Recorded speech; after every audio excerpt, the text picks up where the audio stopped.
official BC Lions podcast. Matt Baker alongside Nick Kowalski. Welcome to Lions Den. For those...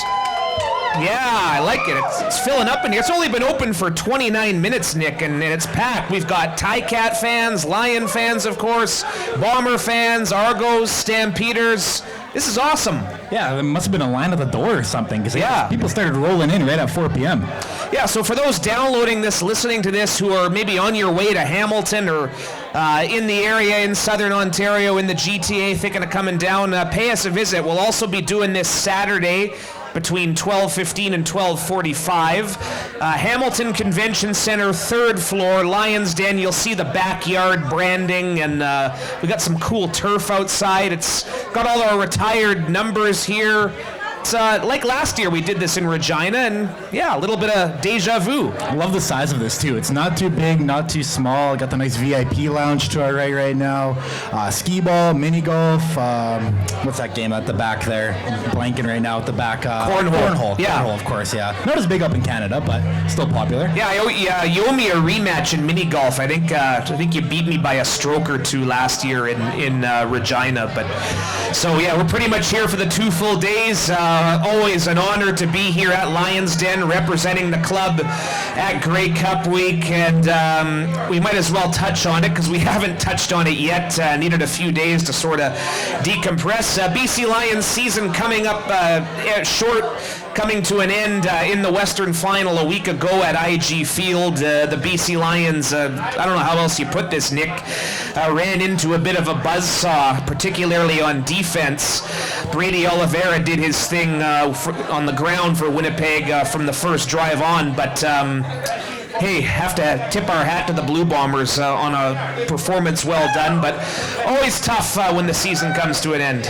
Literally, they proved again that they're the cream of the West again, and I got no rebuttal at this point. Like you said, you tip your hat. They're approaching dynasty territory, and they've definitely earned it over these past 4 years. And I mean, looking forward, I loved what Neil McAvoy said in his end of season media, where he straight up said, "We're going to build a team that's built to beat the Winnipeg Blue Bombers." So yeah, right now it's disappointing for sure, but that's got to get you excited moving forward. Yeah, a lot of times some players, some teams will come out, they'll make excuses, say, "Oh, we deserve better. We thought we deserved to win." No, to a man, this Lions team knows that they have some work to do in order to catch up. And next year, what better time to do it? 2024 Grey Cup in Vancouver. We're going to have a bit of a countdown event because we record this, Nick, exactly 1 year out from the 111th Grey Cup. And yeah, I'm with you on the Bombers. Obviously, that's a team that's going to be motivated after they came up short last year against Toronto. Bit of a shocking result. We were there for that. I'll tell you what, though, no one better be looking past these Montreal Alouettes, particularly that defensive performance we're talking about in Toronto. We were watching snippets of that Eastern Final in our locker room at IG Field, and every time Montreal forced another takeaway, it's like, what? It's kind of a shocking result, but two teams that are worthy of being here. It's a combination of the new and the old guys too, right? You have guys like Sean Lemon making plays wherever he goes. Darnell Sankey, their middle linebacker, mid-season acquisition, but he's making plays too. But then you got new guys like Reggie Stubblefield, number 35 you'll see this weekend. He's been making plays all year, their most outstanding rookie. And it was kind of what they built on this second half, where they're a defense that scores and makes game-changing plays, and they did that and more on Saturday. Yeah, just it's the one-game nature of the playoffs, right? You throw those regular season records out the window, and yeah, maybe we'll get into some more game predictions and breakdowns on Saturday's episode. We're going to hear from Mathieu Betts, awarded the most outstanding defensive player on Thursday nights down in Niagara Falls. You and Liam were down there capturing content with him and Sean White. Props to Whitey on a great season as well, not coming away with the Special Teams Award. But what was that whole experience like for you? And you got to see Shaggy. And I got to see Niagara Falls for the first time. Yeah, pretty cool, isn't it? 10 out of 10 for me last night. It was a ton of fun going. It was a bit of a journey to get out there, but once you got there, all the lights in Niagara Falls. It's a little strip that you got going on, and then the event was super wild. It was nice catching up with some former teammates. James Butler was there. We talked to him. But yeah, Liam and I, we had Matthew Betts mic'd up the whole entire time. We had Sean White mic'd up the whole entire time. So this is some content. It's all behind the scenes that you'll be seeing coming up this winter. We're saving it for Arrow Up, essentially. But awesome. Really cool stuff last night. Yeah, very much looking forward to Season 3 of Arrow Up coming up here in short order. And we'll talk a bit more about that and about your snapshots of Grey Cup week. And we're going to welcome him in right now. For those listening to this podcast, those in attendance here at Lions Den, please welcome your 2023 Most Outstanding Defensive Player, Mathieu Betts, everybody. All right. You didn't bring the trophy. No, actually, as of right now, it's, I don't know where it is, but I'll find it later for sure. Okay. Don't worry, it's not lost, it's just... You shipped it home already, didn't you? It's not shipped, I'm working on that right now. I'm working on that. Well, it's been about almost 24 hours. Has it sunk in yet, Mathieu? Yeah, it did, Matt. I mean, I've been spending most of my morning just responding to text messages from people, from friends who just, who were happy for me and people who've been part of my journey. So it did. It's still, the feeling is pretty cool, honestly. I'm really happy, really proud to be part of this whole celebration, and I want to share it with a lot of people, the people who mean a lot to me and who's been part of my journey. So yeah, it did sink in. Was talking to Nick quickly just about his whole experience being down there. I was able to stream most of it online. I only got into Hamilton last night, so I couldn't get there, but it looked like a pretty solid event put on by the league. What was it like being there and being down by Niagara Falls? No, it was a solid event. I haven't been to Niagara Falls ever since I was like 7 or 8 years old, so it was cool to go out there as an adult and with the casino and the whole evening. It was really cool. Everybody was dressed up. Liam had a great time at Shaggy's too. I mean, we just I saw videos of him dancing. Most exciting guy there. he has a new member of his fan club for sure there. But you know what? I had to run out when at the same time that wasn't me at the end to catch that shuttle. And fortunately for Liam, who was still on the dance floor, I held the shuttle for him to hop back, so he didn't have to pay an expensive amount for his Uber back ride. That would be expensive getting all the way back. Throw in surge pricing too. It would have been worth it though. It would have been worth it. We were in that same boat. We were walking out of the concert as we're like in the concourse, and then suddenly you hear the first note of It Wasn't Me, and you know exactly what song it is. So we said, okay, we're going back in for 3 minutes. So we watched it in like this alleyway, but it was a really cool event, right? Yeah, it was cool. I mean, he sang a lot of Bob Marley. I used to be a big Bob Marley fan. It was a reggae night, so no, it was pretty cool. It was cool, honestly. We got to ride on the bus with you on the way there too, and just talk about the nerves you had yesterday too, right? Because you don't know going in if you're going to win the award. You have to plan a speech. You got your fiancee with you. Like, there's a lot of nerves that go with going to the awards night, right? Yeah, you're right. I wasn't nervous for the whole week, but getting there, waking up yesterday, I was nervous because I kind of wanted to win. So and I didn't have a clue of what was going to happen. So yeah, especially those couple of moments when they announced the two nominees, I was torn between I want to win, and oh no, if I win, I need to get on that stage and talk to these people in the crowd. So, but no, it was really fun, and to see the fans there from Hamilton, from Toronto, who traveled for the night. It was cool to interact with some of them. So no, it was a really, really fun night for sure. This award adds to an impressive list of individual awards you've gotten over your football career too. You've been a U Sports Rookie of the Year, a U Sports Athlete of the Year, and a 3-time U Sports Down Lineman of the Year. So out of these little individual awards you've achieved over your football career, which one is the most exciting to get now?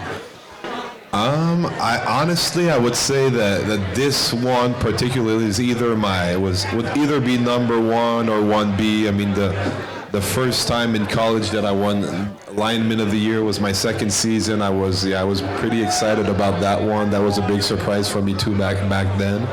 But yesterday felt as good as any of them, and to be recognized at the CFL level, at a pro level, obviously feels a little bit extra special than in college. So no, it was really, really fun. What about the rest of the week, Matthew? I know it's obviously not the reason you want to be here. Obviously, we wish we were in the game on Sunday. But what do you think of the whole the week that you've experienced so far here at the convention center and everywhere else? Yeah, it's honestly it's a really, really cool. Like I told you earlier, interacted with a couple of fans, and yeah, it just makes you even want to be here even more next year. And no, it's fun to see the passion of the fans over the CFL all across the country here in Hamilton. And yeah, for sure. I mean, it's not where we wanted to be this year, but no, at the same time, not that we need extra motivation to get to the Grey Cup, but no, for sure it's going to be special in Vancouver, and that's where we want to be next year. Yeah, and you might have missed it at the start, but it is exactly 1 year out from the 111th Grey Cup at BC Place in Vancouver, and we know the work has already begun in terms of trying to get there next year and take that next step. You mentioned going through a lot of your text messages and well wishes. Anyone stand out, like maybe an old coach or anyone like that? Who have you heard from, Matthew? Yeah, I've heard from a lot of people, honestly. Talked to the sports director over at my CJEP this morning, talked to Glenn, my college coach, Mark, the DC, while I was there, also at Laval.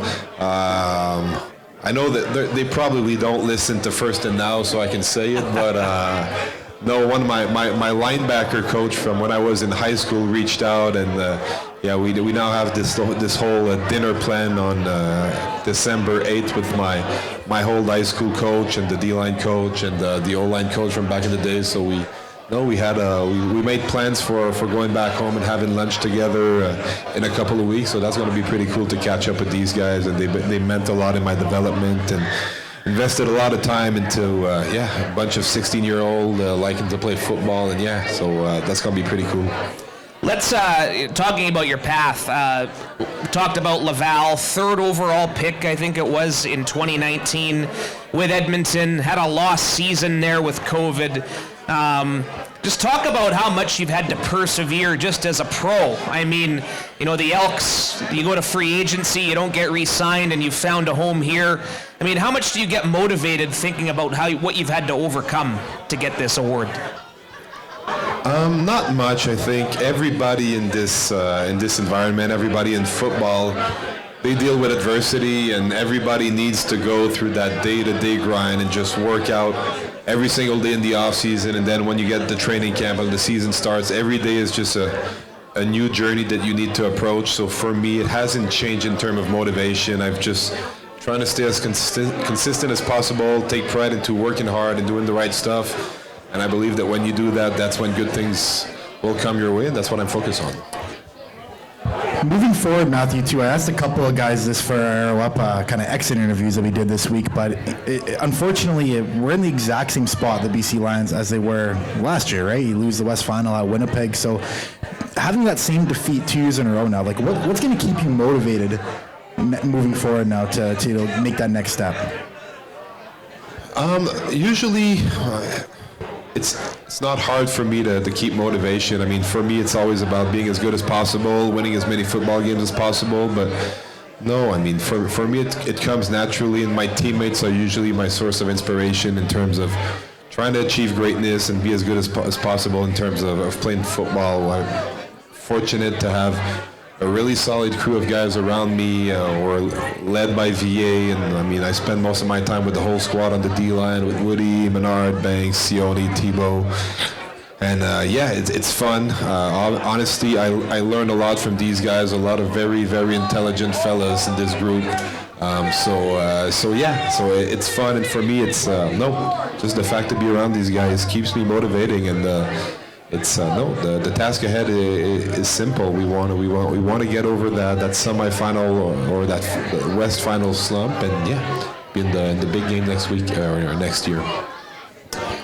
Watching some great footage here that young Nick and young Liam put together, some game recaps, some arrow up stuff. Seeing a shot of VA coming into the locker room, I think it was after that crazy comeback against Ottawa.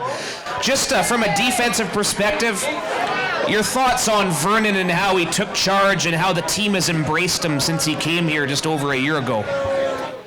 Yeah, I really remember when VA first came with BC. I obviously played against him, and I knew who he was with his career in the CFL. But I was really, really impressed by the level of leadership that he brought to the football team. He's the definition of a true quarterback. The way he conducts himself, the way he watches film. I mean, he's just your cliche quarterback, first one in, last one out of the facility, the approachable guys that's close with the locker room, with his receivers, with his O-line, with the rest of the players. So no, we are fortunate to have him. Obviously, he's one of the really good quarterbacks in this league with the X factor that he's absolutely impossible to catch in the pocket, and that he's big play VA, and we're lucky to have him. Everybody in this locker room loves to have him, and he's the one true leader on this football team, and I think that's where it starts with football, is when you have a great quarterback, that's where you have a chance. And it's easier to say that you can go and achieve to be where you want to be when you have that guy in their center. Looking ahead now to the offseason, any big plans you got? No, I think it's going to be a pretty relaxed off season. I mean, I only got this wedding at the end of January, but I mean, my fiancee is doing most of the prep work there. So I just need to get a suit, and I think I'll show up, and I'll have my vows ready. And other than that, we'll just have a great night. So no, other than that, it's going to be a smooth off season. Well, going back to the awards too, I saw there was all that red carpet content, and you mentioned that she picked out your outfit for the awards, right? You said, well, it's a beige outfit. It looks good on me. You're happy with your outfit yesterday? I was really happy to find a suit that fit me on short notice. That was actually our second time going to shop for a suit. I won't say where I bought it or the first place that I went, but it's hard to find a suit that fits me. And the lady that helped us that first time didn't make it happen after 2 solid hours of trying to figure it out. And she took charge that second time, and we got out of there with a suit after maybe 30 minutes. So was pretty happy with that. Quite the process. Yeah, you mentioned your fiancee, Camile. She's here with you, was there at the awards, and we talked a bit about this for a piece we wrote at bclions.com, but you actually met through football, right? You were at a fundraiser event for football back in your high school. Just your thoughts on how she's been with you every step of your pro journey here. Yeah, exactly. I mean, and that's why doing the translation, but in my acceptance speech yesterday, that's the topic that I hit, talking about her, is that she's here on her own time, and I mean, she's happy to be here with me, but I mean, makes it that much easier for me that she's here with me, and it just feels like BC is really my home now, and it makes it easier that she's here with the cats. So it's just like if I'm back home in Montreal, and we are fortunate that she gets to work remotely, so she can have her career on her side, and I know that she's going to do some great things in the future too with her own career. And we're just lucky to live a regular life, but just out here out west. She knows her football too, hey? Like one funny aspect of the bus ride yesterday is where myself and you were reminiscing over your Laval days, and we're talking about the Vanier Cups he played against Calgary, and you were saying, no, it was this quarterback, and no, she was like, no, it was this quarterback. But she knows her football too, right? Yeah, I'm lucky that I never had the chance to watch a live game with her, but no, from what I hear, she gets... she gets intense during those games. Little rowdy, I was gonna say. That's what I was hearing. I mean, some of your guys' footage. I mean, you see she's the only one standing in the stands screaming for no reason. So that's her. She is intense, and she likes it. Shout out to Camile. Good job. Good job. Well, Matt, before we let you go, what else do you have planned here this weekend? We talked about there's some great Lions fans here. I mean, obviously we'd rather be playing, but how much do you love taking part in all this? No, it's like I tell you, it's awesome. It's been one of my highlights so far.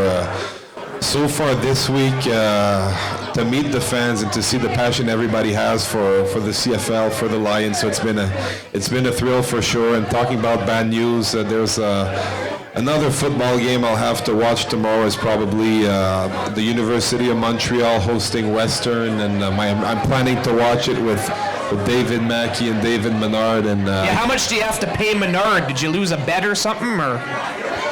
I promise you that I'm still on the positive side for money, for betting on Laval. So I'm not. That's true. I am not too concerned with that. If we want to talk about that, but I certainly can't wait for tomorrow to see him overreact over Montreal losing the heads or tails or whatever. So we were talking about Camile, but Menard is an emotional guy too, so he's going to be fun to watch that game with him tomorrow.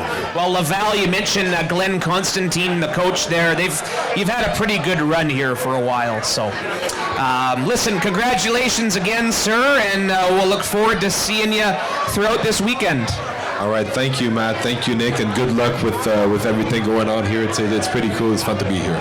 Yeah, pretty good event, indeed. Mathieu Betts, the Most Outstanding Defensive Player Award winner in 2023. Yeah. Like I said, we got a great crowd here. This is awesome. We have an awesome room. It's a pretty good setup. And before we wrap things up on the podcast here, Nick, just your snapshots. You've been here for a couple of days now. Other than the awards which you talked about, what have you liked taking in the most?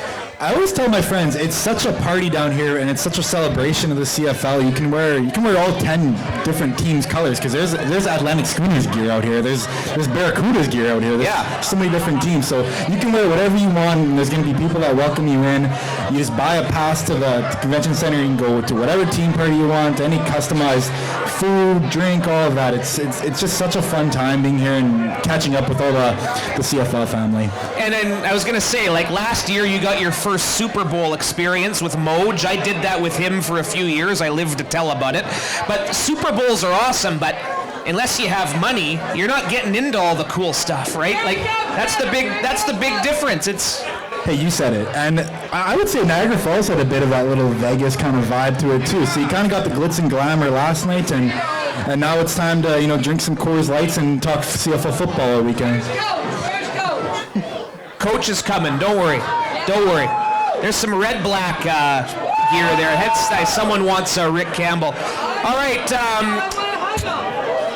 Be sure to tune in. We're going to be back here for another recording on Saturday. It's getting loud in here, so it kind of worked out good timing-wise to get a quick 25 minutes in. First and now, be sure to subscribe, rate, leave a review. I'm at BakesTakes84 on Twitter. He is at Nick_Kowalski on Twitter, or X, or whatever it is we're calling it these days. Twitter. Matt Betts agrees. And I don't have Twitter. Instagram, MattyIce_Betts. That's your Instagram? Correct. All right, there we go. Give him a follow. Give the award winner a follow. And we'll be back on Saturday on First and Now, the official BC Lions podcast.